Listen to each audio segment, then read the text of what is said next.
আসসালামু আলাইকুম রহমতুল্লাহি ওয়া বারাকাতুহু।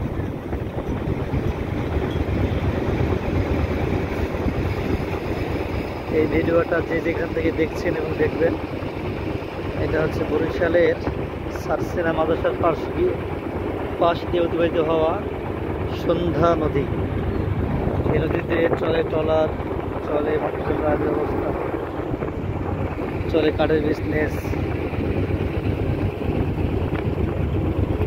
চলে সেই সারসিনা মিনার। বিশাল এক নদী, যে নদীতে মানুষের হাজারো স্মৃতি, মানুষের রিজিক রোজগারের ব্যবস্থা,